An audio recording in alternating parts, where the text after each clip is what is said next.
মাঝে মাঝে চেহারা নিয়ে বিড়ম্বনায় পড়তে হয়। আমরা যা নই লোকে সেটা ভেবে বসে আছে। যেমন ধরুন, কারো কারো চেহারা মৃত্যুকের মতো। এরা যত নির্ভেজাল সত্য কথাই বলুক না কেন, লোকে তাদের কথা শুনে হাসে এবং মনে মনে বলে, মায়ের কাছে মাসির গল্প শোনাচ্ছ না? আর কতদিন এভাবে মিথ্যা নিয়ে চলবে? আবার কারো কারো চেহারা সত্যবাদীর মতো। এরা যত বড় মিথ্যাই বলুক না কেন, তাদের কথা শুনে মনে হয় যেন এর চেয়ে সত্যবাদী আর বোধহয় পৃথিবীতে কেউই নেই। লোকে তাদের কথা একেবারে খাওয়ার জলের মতো করে গিলে খায়। আবার কারো কারো চেহারা ভন্ড চোরের মতো।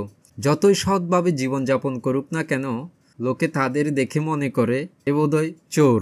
অন্যদিকে কিছু কিছু চেহারা আছে একেবারে সাধু সন্ন্যাসীর মতো।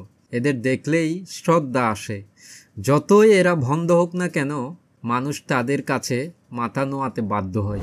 মানুষ মূলত এভাবেই অন্যজনকে বিচার করে। তার গুণ বা কাজের উপর তাকে মূল্যায়ন না করে তার চেহারা দেখেই তাকে বিচার বিশ্লেষণ করে, যেটা মানুষ হিসেবে আমাদের সবার জন্য খুবই নিন্দনীয় একটা কাজ। ভবতু সর্বমঙ্গলং।